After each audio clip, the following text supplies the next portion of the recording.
In the darkness of a cold night in ancient Bukhara, a 9-year-old boy sits quietly beside his mother, watching her eyes fill with tears as she prays desperately to Allah.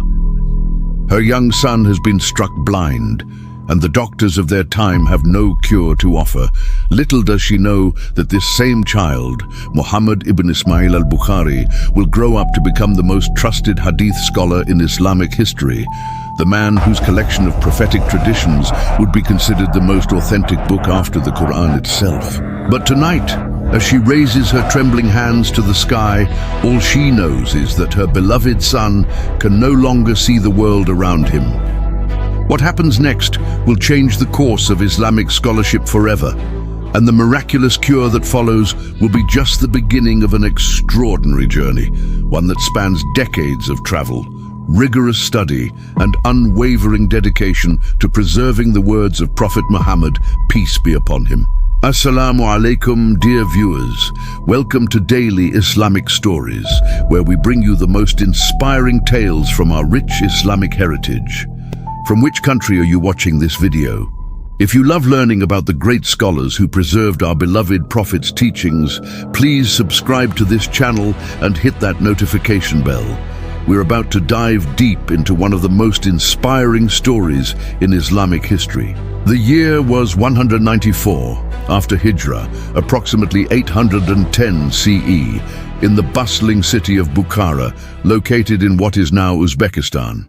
This was a time when the Islamic Empire stretched from Spain in the west to the borders of China in the east, when Muslim scholars were the torchbearers of knowledge and scientific advancement, and when the preservation of Islamic teachings had become one of the most noble pursuits a person could undertake. Into this world was born Muhammad ibn Ismail ibn Ibrahim ibn al-Mughira ibn Bardizbah al-Ju'fi al-Bukhari, though history would simply remember him as Imam Al-Bukhari. His father, Ismail ibn Ibrahim, was a respected Hadith scholar and trader who had earned a reputation for his piety and trustworthiness throughout the region. But tragedy struck the family early. When Imam Al-Bukhari was still an infant, his father passed away, leaving his mother to raise their young son alone. This remarkable woman, whose name has been lost to history, but whose devotion to her son would shape one of Islam's greatest scholars, faced the enormous challenge of providing for her child while ensuring he received the best possible education. She was determined that her son would follow in his father's footsteps and become a scholar of Hadith. But first, she had to face the devastating blow that befell them when young Muhammad lost his sight. The night that changed everything began like any other.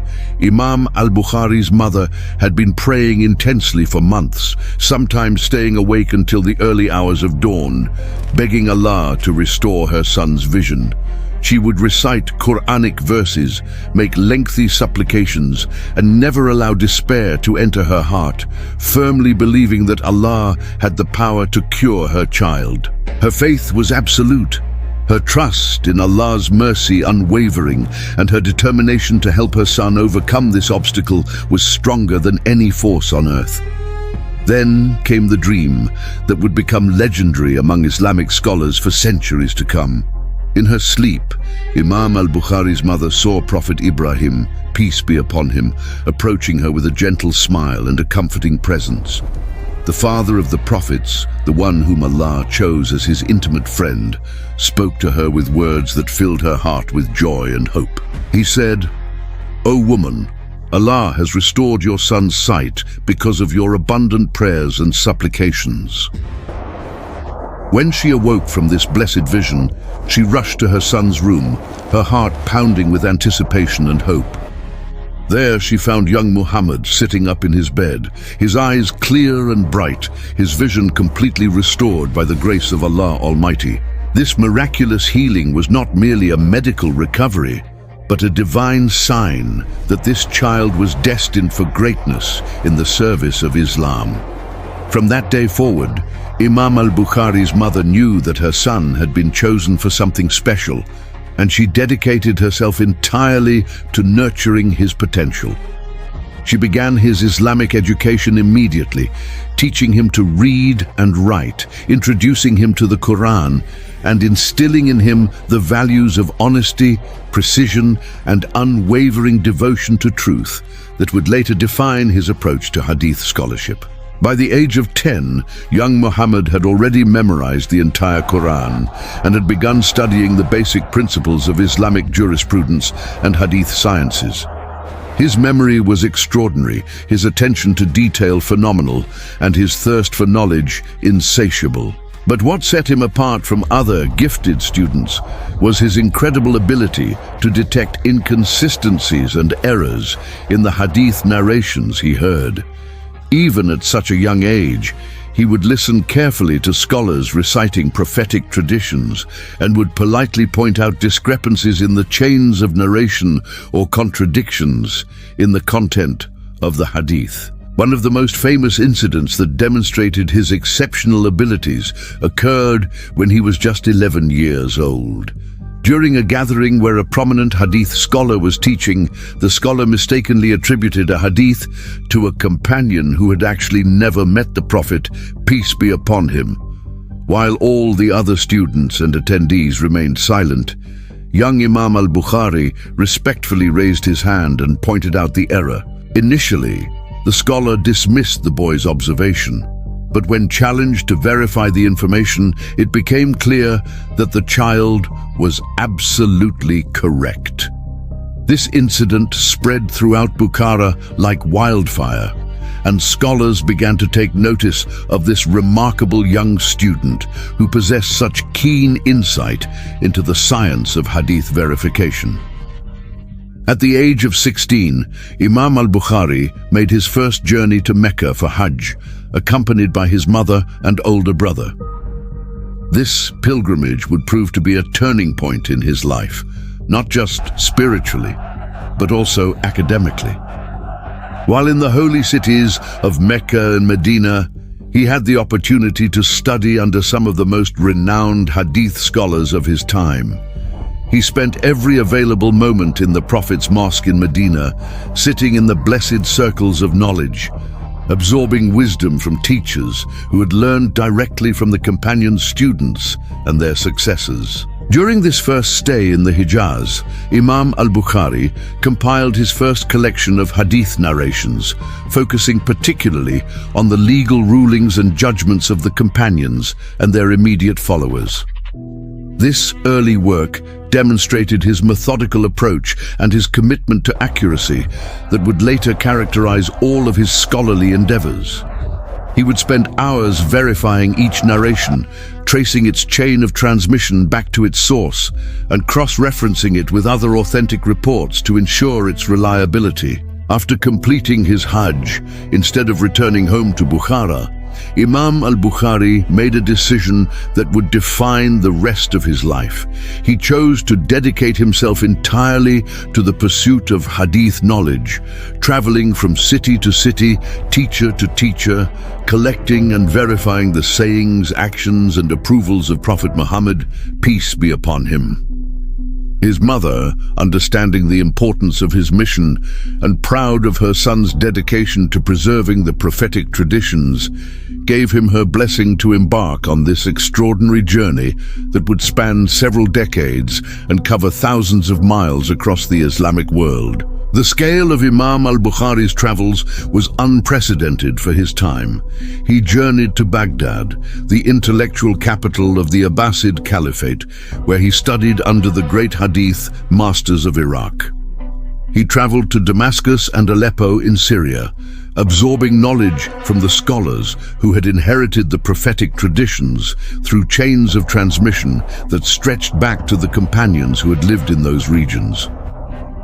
He ventured into Egypt, studying in Cairo and Alexandria, learning from the disciples of Imam Malik and other great scholars of the early generations. But his travels were not limited to the major centers of Islamic learning. Imam al-Bukhari would journey to remote villages and small towns, seeking out elderly scholars who might possess rare hadith narrations that had been passed down through their families or specific scholarly lineages. He would endure harsh weather conditions, dangerous roads, and the constant challenges of travel in the medieval world, all for the sake of collecting even a single authentic hadith that might not be available elsewhere.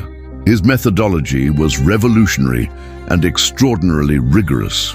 Unlike many scholars of his time who would accept hadith narrations based on general reputation or popular acceptance, Imam Al-Bukhari developed an incredibly strict system for verifying authenticity. He would investigate every narrator in the chain of transmission, examining their character, their memory, their reliability, and their contemporaneity with the narrators from whom they claimed to have learned. He would travel hundreds of miles just to verify whether two narrators had actually met each other, and whether they were known to have studied together. A famous account of his encounter with a particular narrator illustrates his meticulous approach. Imam Al-Bukhari had traveled to a distant city to collect hadith from a scholar who was reputed to have valuable narrations. Upon arriving, he observed the man attempting to feed his horse by holding an empty feed bag and calling to the animal as if it contained food. When the hungry horse approached, the man would pull the bag away. Seeing this deceptive behavior, Imam Al-Bukhari immediately concluded that a person who would lie to an animal could not be trusted to transmit the sacred words of Prophet Muhammad, peace be upon him, accurately. He left the city without collecting any narrations from this individual, demonstrating his principle that moral character was just as important as scholarly credentials in determining reliability. Throughout his travels, Imam al-Bukhari collected over 600,000 hadith narrations from more than 1,000 different teachers. However, he did not simply gather these narrations blindly. Each one underwent his rigorous verification process, which included examining the complete chain of transmission, investigating the character and reliability of each narrator, checking for consistency with other authentic reports, ensuring that the content was compatible with Quranic teachings and established Islamic principles. After nearly 16 years of continuous travel and study, during which he had covered most of the Islamic world and studied under virtually every major hadith scholar of his time, Imam Al-Bukhari felt ready to begin his life's greatest work. While resting in the holy city of Mecca, he experienced a prophetic dream that would inspire his most famous contribution to Islamic scholarship. In this dream, he saw himself standing in front of Prophet Muhammad, peace be upon him, using a fan to drive away flies that were bothering the blessed Prophet. Upon waking, he interpreted this vision as a divine sign that he was meant to protect the prophetic traditions from the flies of weak, fabricated, and inaccurate narrations that had begun to proliferate throughout the Muslim community.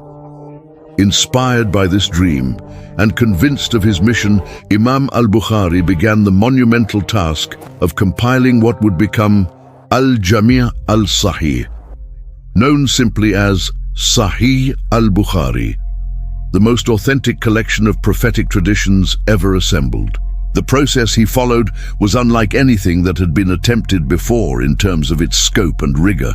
From the 600,000 narrations he had collected during his travels, he selected only 7,563 for inclusion in his collection, including repetitions, or approximately 2,602 unique hadith without repetitions. But the selection process was just the beginning of his extraordinary methodology.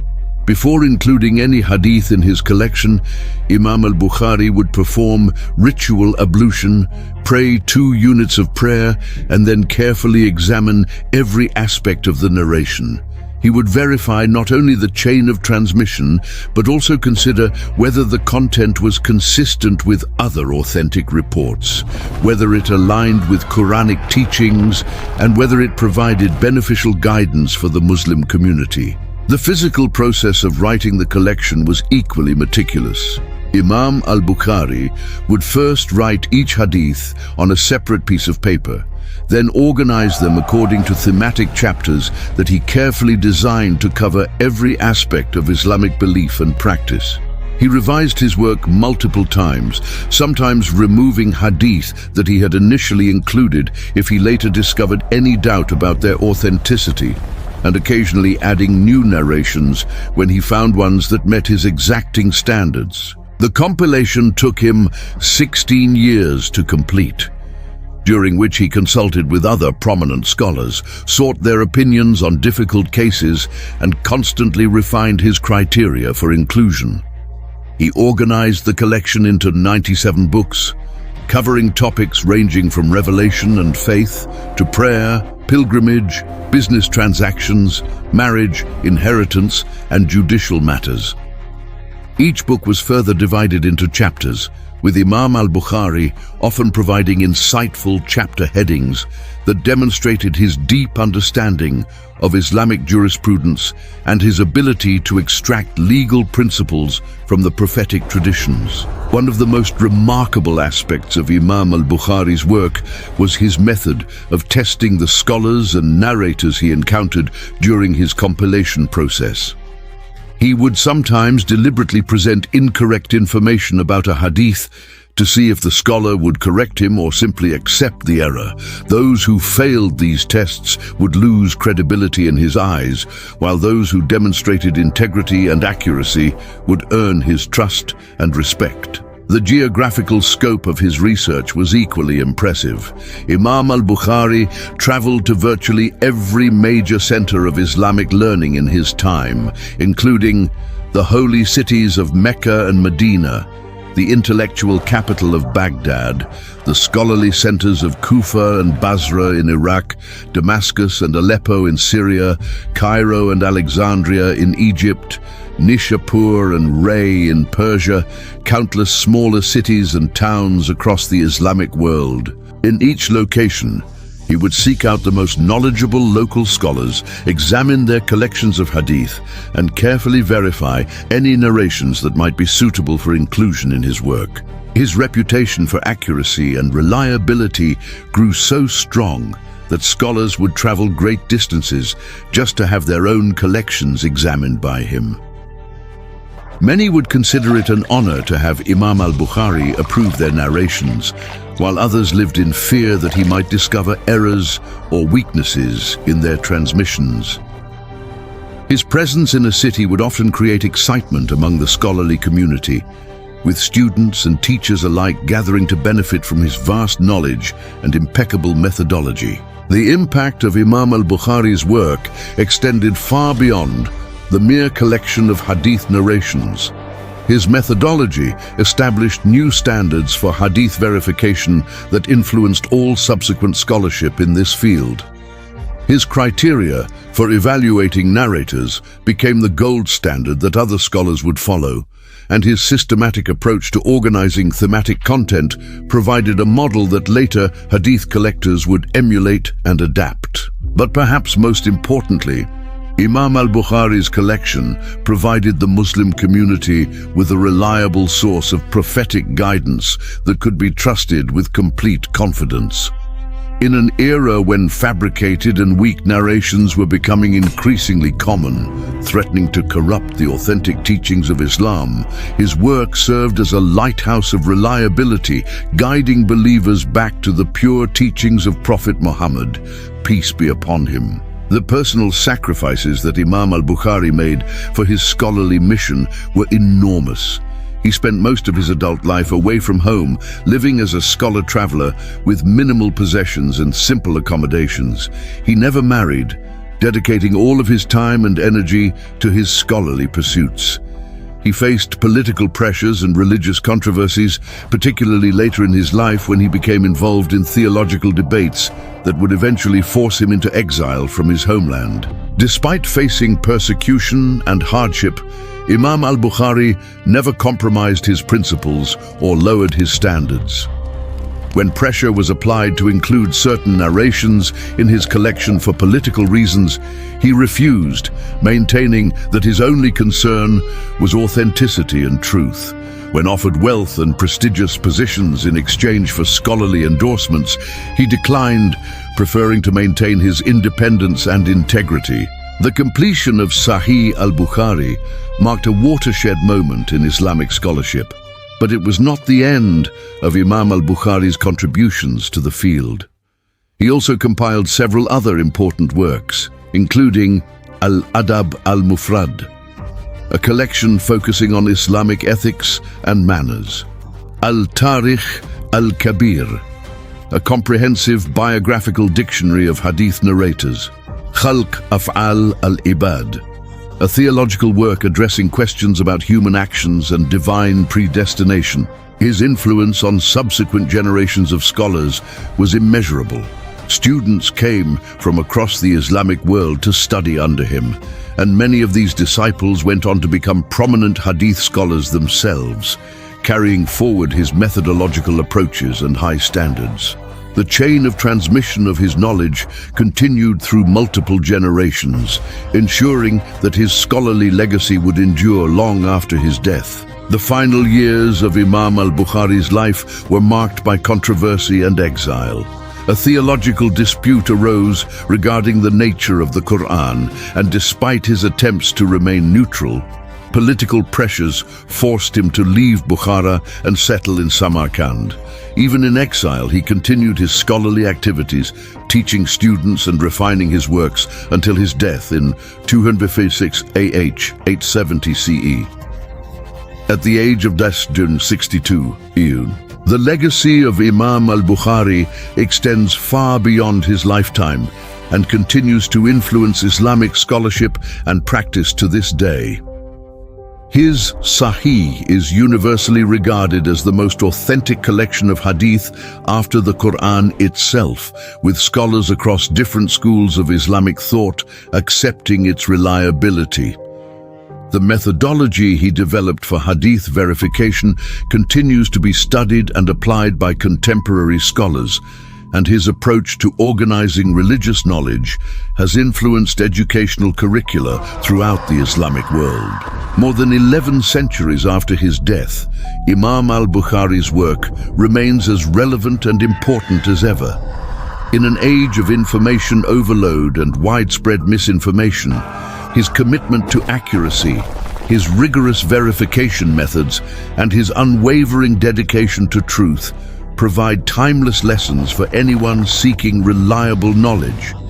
His life story demonstrates that true scholarship requires not just intelligence and learning, but also moral integrity, physical endurance, and an unwavering commitment to serving a cause greater than oneself. The journey that began with a young boy's miraculous healing in Bukhara culminated in one of the most significant scholarly achievements in human history. Through his extraordinary dedication, rigorous methodology, and unwavering commitment to authenticity, Imam al-Bukhari ensured that the teachings of Prophet Muhammad, peace be upon him, would be preserved in their purest form for all future generations of believers. His collection continues to guide Muslims in their daily lives, their worship, their social interactions, and their spiritual development, making him not just a great scholar of the past, but a living influence on the present and future of Islamic civilization. Today, as we read the authentic sayings of Prophet Muhammad, peace be upon him, in Sahih al-Bukhari, we are connected directly to that chain of transmission that Imam al-Bukhari so carefully verified over 1,000 years ago. Every narration in his collection represents not just a historical record, but a living link to the Blessed Prophet, peace be upon him, preserved through the extraordinary efforts of a man who dedicated his entire life to serving Allah and His Messenger through the pursuit of authentic knowledge. The story of Imam al-Bukhari teaches us that true service to Islam sometimes requires enormous personal sacrifice. That authentic knowledge is worth any effort to obtain and preserve, and that the work of one dedicated individual can benefit millions of people across many centuries. His legacy reminds us that in our own pursuit of Islamic knowledge, we should never compromise on accuracy or integrity, and that the greatest scholars are those who combine intellectual brilliance with moral excellence and sincere devotion to Allah Almighty. If this story has inspired you, please share it with your family and friends. Subscribe to Daily Islamic Stories for more enlightening tales from our beautiful Islamic heritage. May Allah grant us the sincerity, dedication and love for knowledge that Imam Al-Bukhari embodied throughout his blessed life. Jazakum Allahu khairan for watching, and until next time, Assalamu alaikum wa rahmatullahi wa barakatuh.